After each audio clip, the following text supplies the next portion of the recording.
Allah is my heart's speech. Your mercy is what I beseech. Keep in my heart your remembrance, and in your deen allow me to advance. Help me in my quest. Permit me to pass the ultimate test. Help me in my quest. Permit me to pass the ultimate test. Assalamu alaikum wa rahmatullahi wa barakatuh. Bismillahir Rahmanir Rahim. Praise be to Allah. We praise Him and we seek His help. Whomsoever Allah guides is a truly guided one, and whomsoever Allah leaves astray, none can show him guidance. My dear brothers and sisters, welcome to another live edition of our program Ask Huda, and our contact informations are as follows: area code 002-023855-131. Alternatively, area code 002-01005469-323. The WhatsApp number is area code 001-347-806-2625 actually. And we're live also on my page, M. Salah Official. I'd like to begin by answering and tackling some of the questions which are pending from the previous episode, then take some of the recent questions that we received today. The first question is from Tasneem Mari, who says, I have a question about Aqiqah. It is the duty of the father of a child, but is there any wrong on the grandparents who pay the Aqiqah for their third grandchild from their second son's marriage? Whether the first or the second or third, it's a hibah, it's a gift. If any person offers you to pay for the Aqiqah, is that permissible? It is permissible, since the mission is accomplished. The mission is to offer the Aqiqah, because the Prophet ﷺ said, كُلُّ مَوْلُودٍ مُرْتَهَنٌ بِعَقِيقَتِهِ. Every newborn is mortgaged to his or to her Aqiqah, whether their health, their safety, their well-being. So once it is offered and people eat out of it, the poor get their share, the mission is accomplished. Whether it is done through you or through somebody else, whether he's a parent, grandparent, or a friend, it doesn't matter. Sometimes, and whether you're actually capable to do it yourself, able financially, or you're not. Sometimes people are financially capable, but they get it as a gift. Do it. The mission is accomplished.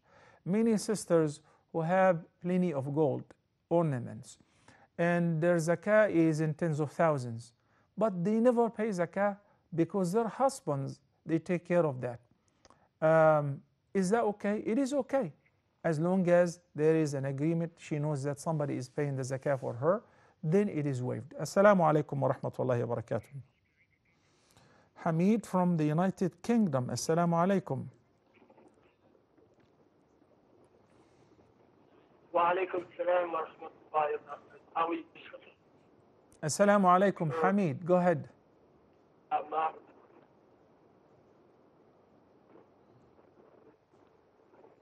Yeah, hello, can you hear me? Yes, I hear you now. Go ahead. Oh yeah, so, Jazakallahu khair. I think I have 3 questions. The first question is, Shia, can I pray next to Shia, whereby the Shia is only, or can I allow a Shia to join my That's the first part. And the second part, Hamid, with regards to your first question, Hamid, can you hear me? Yes. Okay. Yes, sure. I heard you are asking about Shia, but the question isn't clear. I would appreciate if you can repeat it. Sorry, say that again. Would you please, repeat your first question about the Shia? Your voice is disconnecting. Yes. Oh, sorry. So, the first question is, can I pray next to a Shia? Can you pray next to a Shia? Okay. Next to a Shia. Yeah, Shia is the one leading the Salah. Okay, now you're saying something different. You said he's leading the prayer, correct? Yeah. Okay. Yeah, he's the one so leading the prayer. You're asking about praying behind an imam who is following Shiism. yeah, whereby I see he has the stone where he's making sujood on the stone.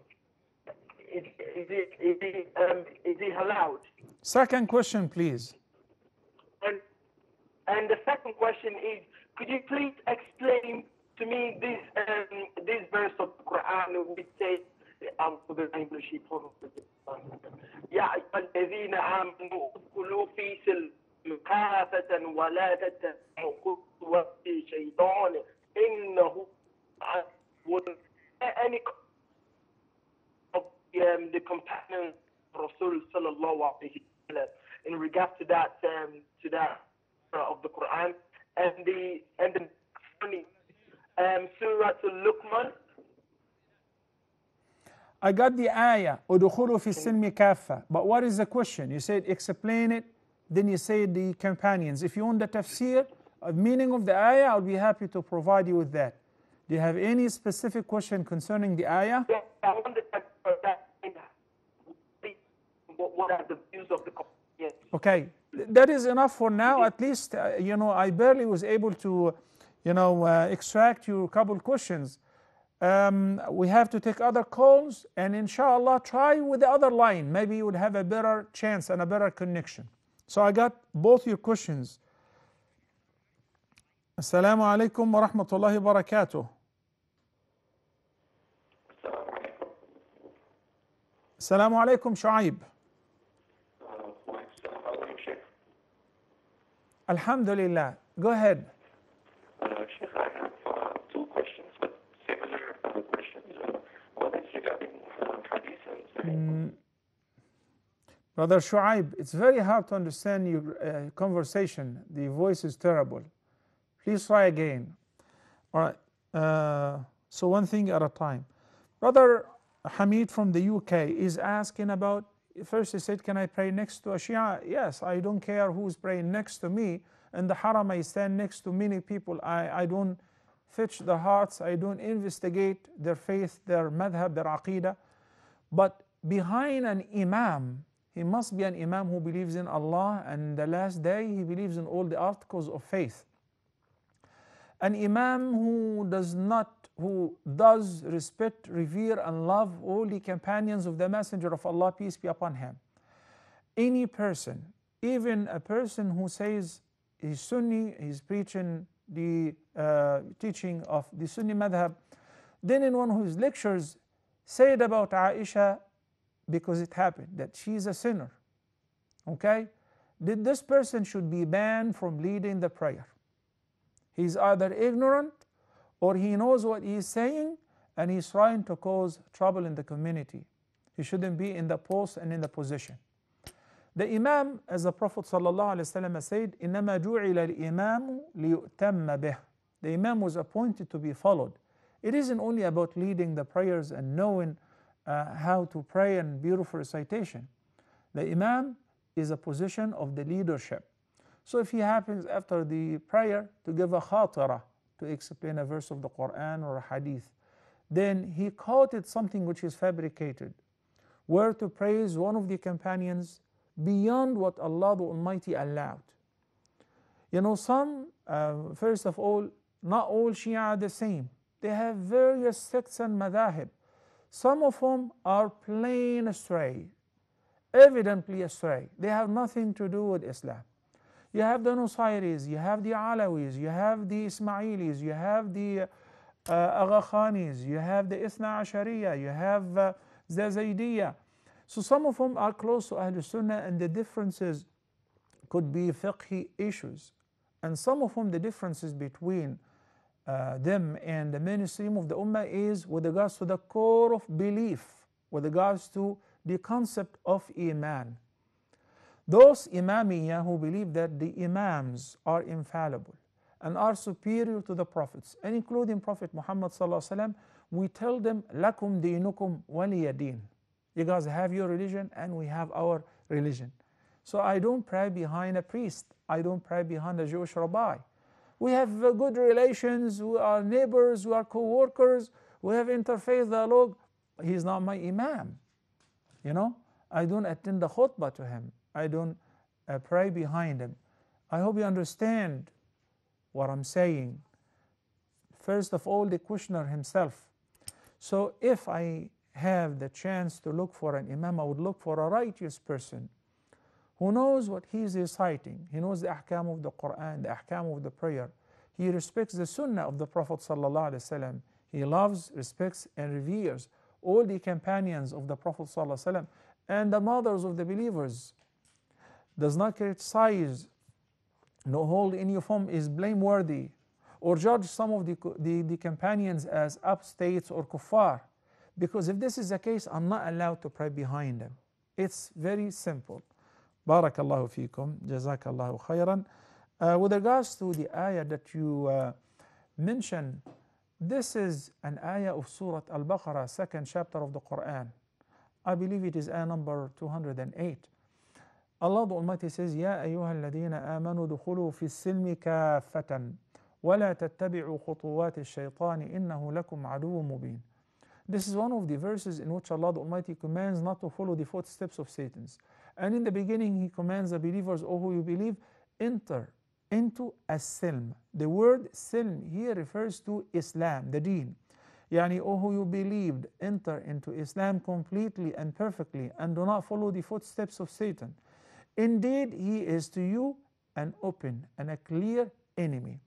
What is the meaning of udkhulu fi silmi kaffa? Udkhulu fi silmi kaffa, accept Islam wholeheartedly. Accept Islam entirely. You do not pick and choose. You do not believe in some and you disbelieve in some. You do not accept some and reject some. We have people who say we believe in the Quran but we don't believe in the Sunnah. They have not entered into Islam. We have people who believe in some of the ahkam and they reject others, perhaps because they give precedence to the intellect, to the aql, over what Allah the Almighty has revealed. They say we cannot use this anymore. So by that they have not entered into Islam completely. Entering Islam completely and perfectly means to submit yourself totally to the will of Allah. There is an ayah of Surah An-Nisa, I will quote it after this call inshallah. Assalamu alaikum wa rahmatullahi wa barakatuh. Brother Muzammil from Pakistan. Assalamu alaikum, brother. Wa alaikum assalam wa rahmatullahi wa barakatuh. Brother, my question is that when a person praying is at the home, is necessary to pray aloud during the... Which prayer? Is it Maghrib, Isha or Fajr? It's any prayer. If the person is, for instance, it is, Isha prayer. Is it necessary to pray aloud, Do you have any other questions? During the first prayer? Yeah, Muzammil, you have any other questions? No, brother. Got it. Thank you. If you're praying at home or if you're praying in congregation, and if you lead in the prayer or praying by yourself, if it is one of the salawat, namaz, which we call it jahriya. Jahriya, yani if we pray in congregation, the imam would recite out loud. Then for the person who's praying by himself, he gets to recite in a voice that is heard by himself. So I'm not an imam, but praying by myself. So I call the iqamah, even though it's not a jama'ah. Allahu Akbar, Allahu Akbar. Ashhadu an la ilaha illallah, ashhadu anna Muhammad Rasulullah. I call the iqamah. Then Allahu Akbar. Bismillahir Rahmanir Rahim. Alhamdulillahi Rabbil Alameen. It is not very loud, but in a voice which I can hear myself. Barakallahu feek. Same for tahajjud. You may recite it quietly and you may raise your voice because it shares the time of the prayer where you recite it loudly. So I was talking about the ayah of Surah Al-Baqarah. Then in Surah An-Nisa, Allah subhanahu wa ta'ala says, فَلَا وَرَبِّكَ لَا يُؤْمِنُونَ حَتَّى يُحَكِّمُوكَ فِي مَا شَجَرَ بَيْنَهُمْ ثُمَّ لَا يَجِدُوا فِي أَنفُسِهِمْ حَرَجًا مِمَّا قَضَيْتَ وَيُسَلِّمُوا تَسْلِيمًا.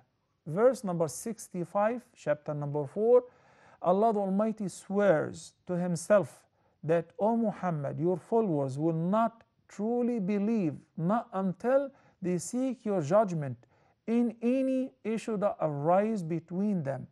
Then once you pass a judgment, they do not have any hurt feeling, they do not make any objection, rather they accept the judgment with full submission. وَيُسَلِّمُوا تَسْلِيمًا. So this is also a sign of entering into Islam completely and perfectly. Assalamu alaikum wa rahmatullahi wa barakatuh. Shuja' from India. Assalamu alaikum, Shuja'. Wa alaikum assalam, Sheikh. How are you, Sheikh, brother? my question is, Alhamdulillah, Alhamdulillah, Sheikh. Sheikh, my question is, I'm interested in learning the Deen of Islam, and Alhamdulillah, Alhamdulillah, blessed me with this vision. So my question is, can you give me some tips to successfully study Islam and without any restrictions in my Deen of knowledge? Can you give me some tips of that? They give you what? I'm calling from India. Correct. I got that. You said you're learning your deen and Islamic studies, mashallah. May Allah bless you. So where is the question? Can you give me some tips to successfully study deen Absolutely. and Of become course. a good scholar in Islam? Sure. I'll be more than happy to do that, inshallah.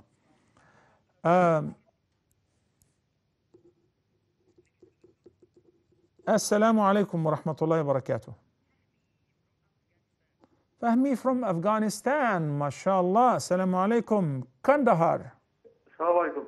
Yes, I'm from Kabul, Sheikh. I have little Kabul. credits. I have a question. Could you talk a little bit on jihad in Afghanistan? Is it allowed or not? Okay. Barakallahu feek. Jazakallahu khairan. So we're getting callers all the way from Afghanistan, Kabul. And he's asking about jihad, whether it's allowed or not. Okay. Let me tackle Muzammal's questions first. MashaAllah, he is a seeker of knowledge and he wants to have some tips. Subhanallah, let me share with you first what Imam Abu Hanifa said in one of his beautiful, wise statements. He said, من كان شيخه كتابه غلب خطأه صوابه. One whose sheikh is only the book, then most likely his errors will overcome and outnumber and will be more than his correct views. Because basically the person is self-taught. He's teaching himself. He's reading the book and he may get it wrong. He may misunderstand it, and this is very possible. This is very common. Not only in tafsir or sunnah or fiqh, in physics, in science, in pharmacology, in chemistry, you have to have a tutor. You have to have a sheikh, a scholar, somebody to walk you through, right? Then afterward, you have to go through an internship before being able to pass on this knowledge to others. So my advice to you is, number one, you have to study with the proper scholars, tutors, and shuyukh. The first knowledge that you need to acquire is the knowledge of the Quran. Learning how to read the Quran properly, learning the meaning of the Quran to the best of your ability, learning your belief and your creed, yani the science of Aqiqah, and this is all easy to achieve. For beginners, along with that, studying the Sunnah, such as studying the collection of Riyadh al-Salihin by Imam Nawawi, okay, or the 40 Nawawi Hadith. I know that in this part of the world, they are more strict to studying the Hanafi madhab.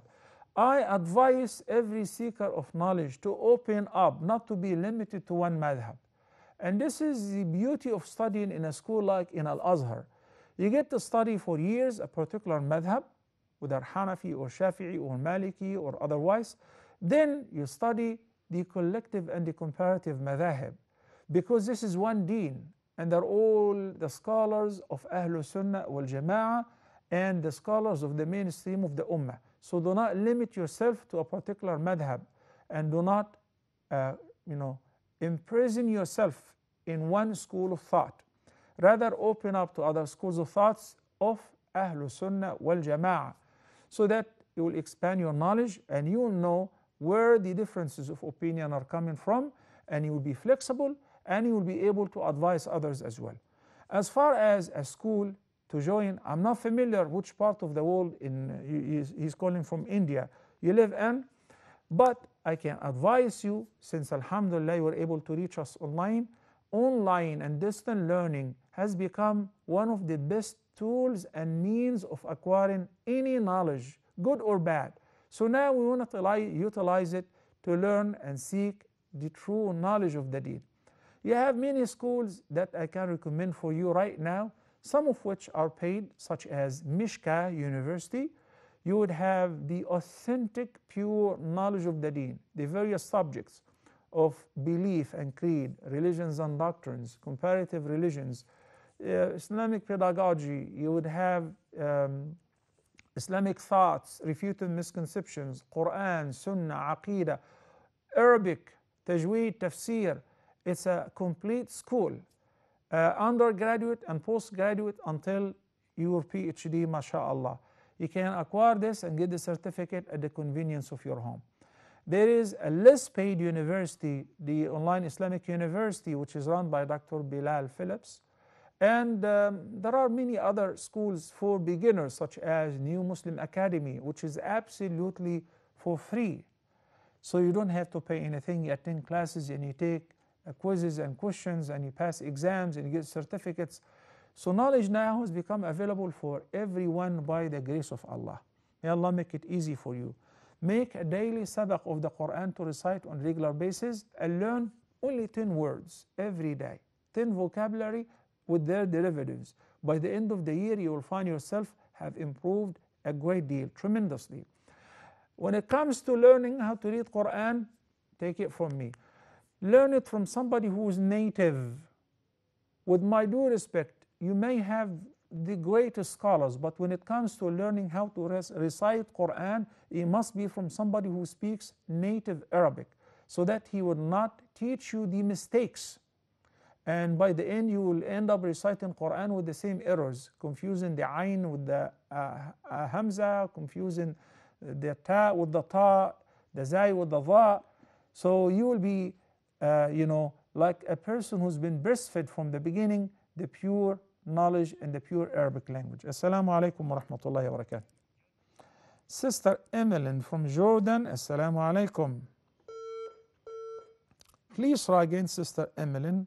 I see here that you're asking for the phone number again. So the brothers, I would appreciate if you can show the phone numbers, including the WhatsApp number on the bottom of the screen. Okay, and on the page it is posted as well. So we will post them once again. Area code 002, then 0238555131. Area code 002, then 0100546932 and the WhatsApp number, area code 001-347-80625. Okay. Sister Salwa Ansari is asking, Assalamu alaikum, is it permissible for a father to refuse adding his family's surname to his children's name? Does this equate to not preserving the lineage of a father and the father's? Well, I don't see what is the reason somebody that doesn't want to give his children his family's name. You know, the Prophet ﷺ says, Al-waladu lil-firash.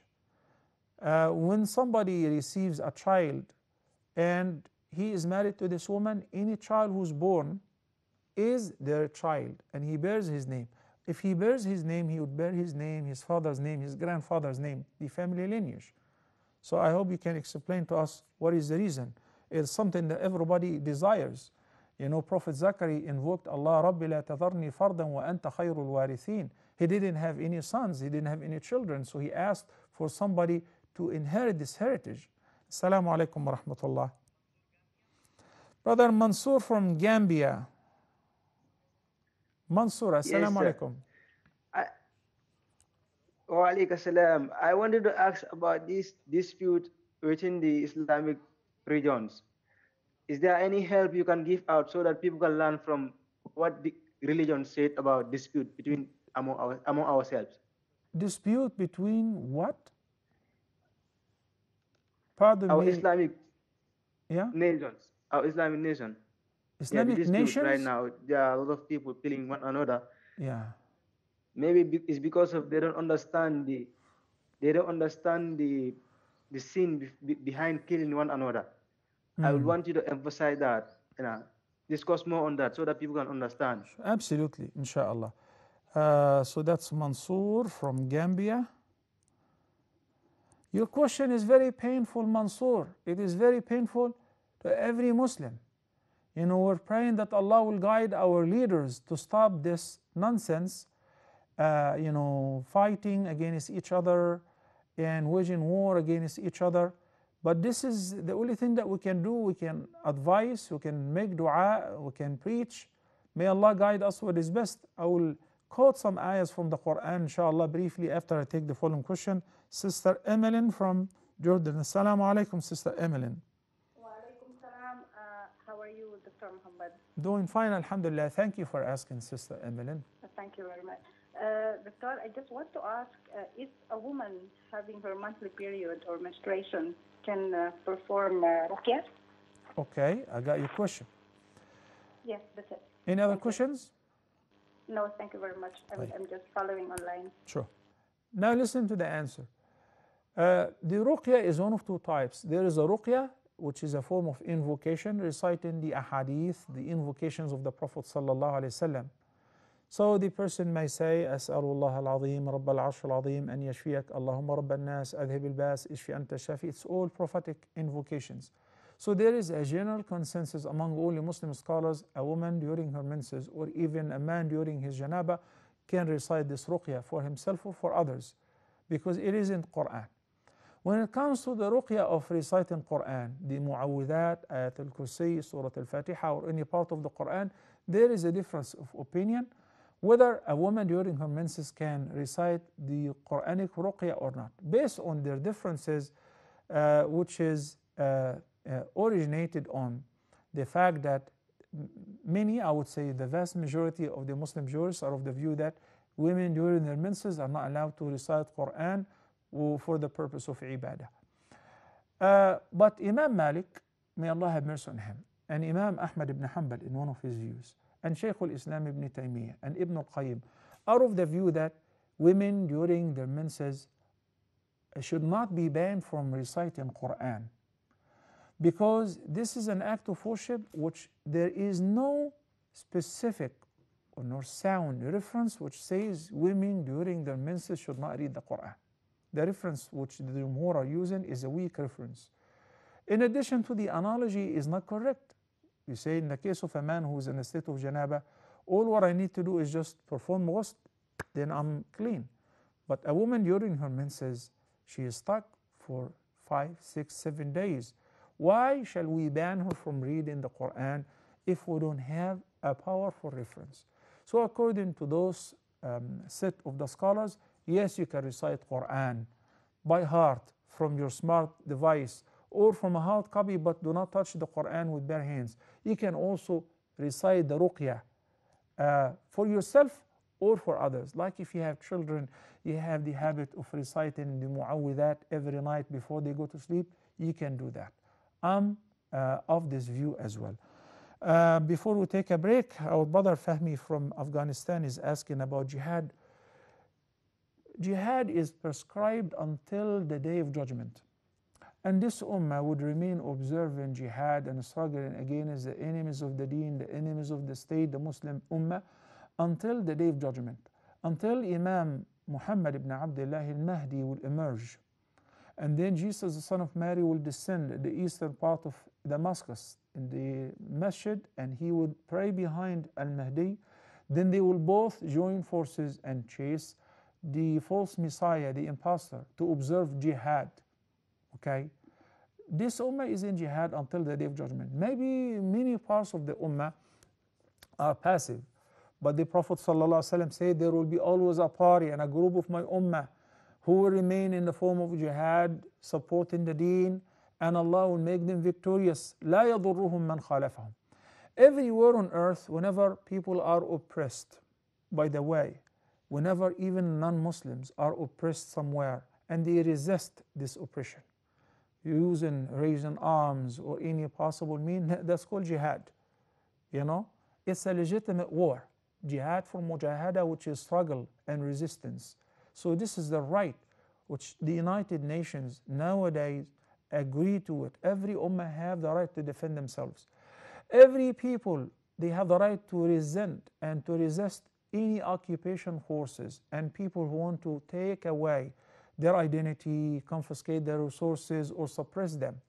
But the way to observe jihad, under which banner, and so on, the Prophet ﷺ said, "Man qatala litakuna kalimat Allahi hiya al-ulya, fahuwa fi sabilillah."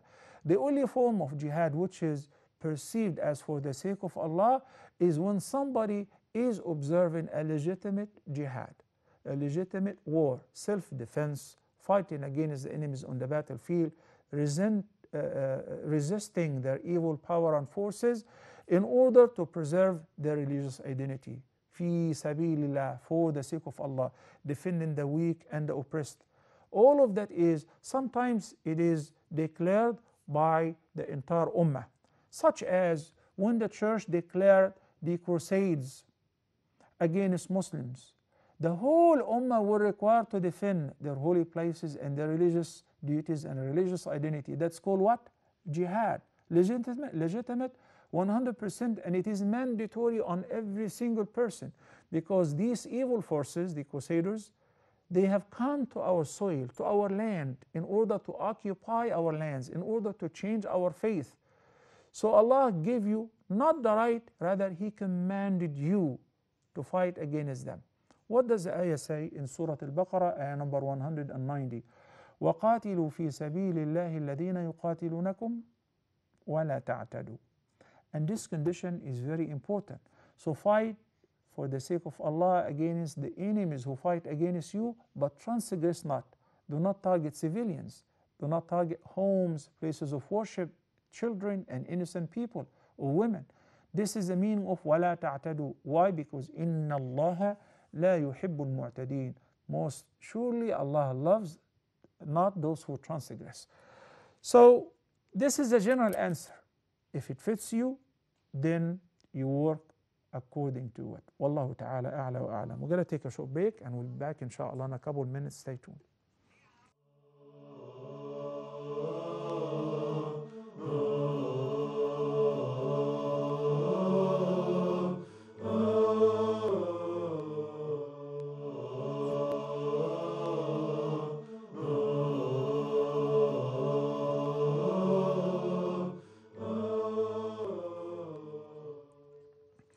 Assalamu alaikum wa rahmatullahi wa barakatuh, and welcome back to the second segment of today's program of Ask Huda. And the phone numbers, as a reminder, should appear on the bottom of the screen.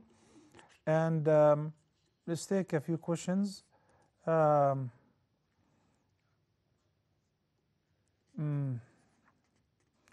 first question is Sani Uba Sharif. He says, there is anything zakat to salary worker, but my monthly salary is nisab limit, and at the end of the year I receive rent or bonus that double my salary. My brothers and sisters, when it comes to the payment of zakat, there is one of two ways to do it. Sometimes, people who receive decent salaries, so they like to pay their dues of the zakat on monthly basis. This is permissible. Then by the end of the lunar year, they calculate how much zakat they have paid throughout the year on monthly basis versus the balance, and if nothing is pending or there is no balance, they break even fine. Otherwise, if they still have to pay anything, they pay on the rest, and so on. And the other way is just to wait until the lunar calendar is rounded up. Like for instance, and the lunar calendar yours is different than mine, different than others, because the hawl, the lunar calendar, when it comes to the zakah, doesn't have a fixed date, but rather the date begins when the person starts possessing what is known as a nisab, the value of 85 grams of gold or 595 grams of silver. And let's say that, supposedly it's about 4 grams. So I was a person who didn't have job, I just graduated, and I used to take salary, or I used to take allowance from my parents or from scholarship. Now I started working. In a couple months, I've saved $5,000. So now I have $5,000. this is the nisab or little bit more. From the day I started possessing this amount, which is equivalent to the nisab or more, I count until the next year around the same date. So when I received the 5,000 or I started possessing the $5,000, it was the 15th of Rajab, for example. As I said, it varies from a person to another based on when did he actually start collecting or possessing that much money. So the 15th of Rajab next year, I look into my possessions. I spent everything because I went for Hajj, I got married, I bought a flat, so you don't owe any zakah. MashaAllah, I started working for 2,000-3,000. Now by the end of the year, 15th of Rajab next year, I have 50,000. So I would pay zakah on the 50,000. So what matters? Two things. Nisab, which is the minimum threshold, and the hawl, which is the time. So the nisab has to do with the amount, and the hawl has to do with the time. And the time is based on when you started possessing the nisab, when you actually have that much money. And if you maintain it, or if it increases next year, then you pay on the entire amount. Barakallah fikum.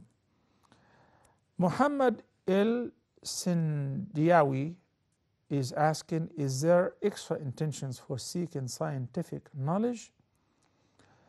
It's not about extra intention. It's about just having an intention. There is no intention and extra intention, but there is niyyah. We all know that the Prophet ﷺ said in the sound hadith of An-Nu'man ibn Bashir, may Allah be pleased with him, إِنَّمَا الْأَعْمَالُ بِالنِّيَّاتِ. Indeed, all deeds are but by their intentions. A'mal, any amal, whether it is religious or worldly. If it is religious, the niyyah is already there because I'm offering this act of worship to fulfill my duties towards my Creator. If it is something worldly, I'm studying medicine. Why? Because we have a doctor who's in the neighborhood. He drives Lamborghini and he's married to a girl 20 years younger than him, and she's like a beauty queen. Because of that, I decided to become a doctor. That's a corrupt intention. This is pure dunya. So you study, you go, you come, you work, you get no reward whatsoever. It's dunya, pure materialistic. Once you took your mom to the doctor and you figure that he has a sign that says that all patients who cannot afford to pay, you don't have to pay. It's for free, free medical. And they even give them medications, free medications from the samples. You were very impressed and you said, I've got to become a doctor. I got to do like this man. I like what he's doing. Is this a good intention? Of course that's a good intention. Helping people, fulfilling their needs, assisting those who are in need is one of the most praiseworthy acts before Allah the Almighty. أحب الأعمال إلى الله قضاء وحوائج الناس. Helping people to fulfill their needs, to take care of their needs, is the dearest act to do in order to be loved by Allah. The dearest act to Allah subhanahu wa ta'ala is helping people, helping others. So this is an intention. You ask your daughter, when your mother was pregnant, we were looking for a female gynecologist, an obstetrician, and we couldn't find. It was very problematic. So I would like for you to be an obstetrician. So she studied medicine for this intention, to help the Muslim women. That's a good intention, okay?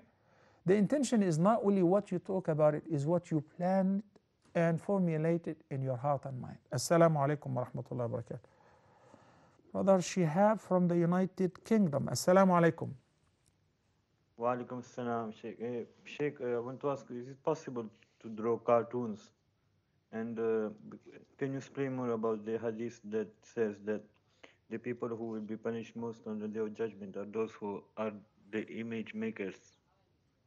Yes, this hadith and many similar hadith are sound hadith. So the scholars said this is pertaining to creating images to living creatures, including human beings, animals, and so on.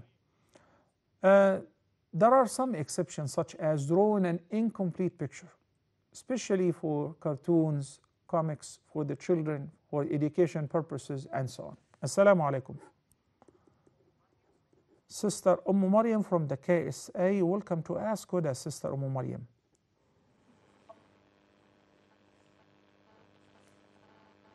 Assalamu alaikum wa rahmatullahi wa barakatuh, Sheikh. Wa alaikum assalam wa rahmatullahi wa barakatuh.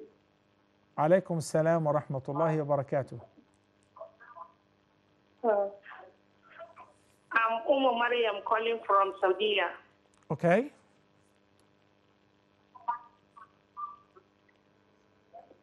Yes. How are you, Sheikh? Doing fine.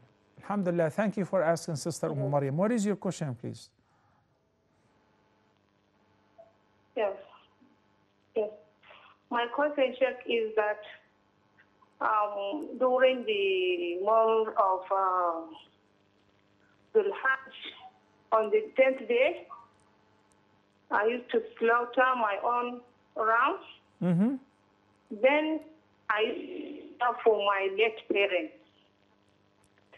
Sometimes I slaughter one for two of them. Sometimes I slaughter two for each of them. So, Sheikh, I didn't know, am I doing the right thing or the wrong thing? Because they are not alive. I always ask Allah to reward them with what I've slaughtered for them. Okay, so basically you're offering a sacrifice on Eid al-Adha for somebody who passed away, correct? I want to know if I'm doing the right thing or the wrong thing. Okay. I got your question, Sister Maryam. Barakallah feek. The question is, can somebody offer a qurbani, an udhiyah, or a sacrifice, especially on Eid al-Adha, for somebody who passed away? Number one, it is not required because the udhiyah is only for the living. Number two, is it acceptable? Yes, it is acceptable. My intention is to grant the reward of distributing the meat to my late whoever, loved one, friend, parents, child, spouse. Is that permissible? Yes, that is permissible and acceptable. May Allah reward you, Sister Maryam, for that. Naira Barwin, Sister Parween is asking, as we know that face shouldn't be covered during Ihram, does it require any action? I would like to know if someone during early morning hours of Hajj, during Hajj, they uses eye folds for short resting before Dhuhr. Okay. Assalamu alaikum wa rahmatullahi wa barakatuh. Sister Irfana from India. Assalamu alaikum, Sister Irfana. Welcome to Ask Huda. Alaikum salam wa rahmatullahi wa barakatuhu, Dr. Salah. I have one question. Mm-hmm. Like when we go for Hajj, few days before Hajj, first we go to Makkah, we perform Umrah, and after staying for a few days, we go to Medina, and just 2 days before Hajj, we come back to the outskirts of Makkah, like Azizia. So, my question is, when we come back from Medina, from where should we make our intention to perform Hajj or Umrah, and is it compulsory to make an intention, or can we come to Azizia and make an intention for Umrah? So can you please guide me on it? That's a very good question, and thank you for presenting this question right now, Sister Irfana from India. And may Allah accept your Hajj. All of those who are going for Hajj, please include us in your dua. First of all, if any person is going for Hajj and they go to Mecca first, so to perform Umrah, then that means they will be doing Hajj al-Tamattu or Hajj al-Qiran. You shouldn't cross the miqat without making the intention. Most likely you will be in the flight and you will hear the pilot saying that we are passing by the miqat. So you say labbaika umratan. You finish your Umrah, you stayed in Mecca, then you went to Medina for a visit. You stayed in Medina, and now you're returning back to Mecca. Returning back to Mecca for what reason? To do Hajj. You shall not cross the miqat of the people of Al-Medina without making ihram. And the miqat for Medina is the Hulayfa or Abyar Ali. So, but Sheikh, there is 5 days left. I'm not going to Mecca itself, or I'm going to stay in Aziziyah. Aziziyah is in Mecca, by the way. okay, within the haram. So you shall not enter Mecca, you shall not even cross the miqat without making an intention. What intention? Well, you have the choice. If you're going like on the 7th, if you're going like on the 8th, so just make an intention for Hajj, because you've done Umrah already, so now it will be Hajj or Tamattu. But if you're going a couple days before, then make a new intention of performing Umrah. Do another Umrah. This is 100% legitimate now. Many people ask, can I do another Umrah? Now it is perfectly legitimate to do another Umrah. So you make an intention to do Umrah, you enter Mecca, you perform your Umrah, Tawaf and Sa'i, then you take off your Ihram and you sit there in peace until the 8th day, where you make a new intention from Aziziyah, from Mecca, from Mina, where you say Labbaika Hajjan. But you shall not enter Mecca without Ihram. Well, I don't think I'll be able to do Umrah. I just want to go to Aziziyah straight ahead. Fine. Then from the miqat in Dhul Hulayfa, you say Labbaika Hajjan. And you are now in a state of Ihram for 5 days.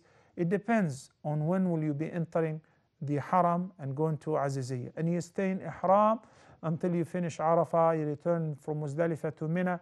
And once you throw the first 7 pebbles of Jamratul Aqabah al-Kubra and do Tahallul, now you exit partly from the condition of Ihram.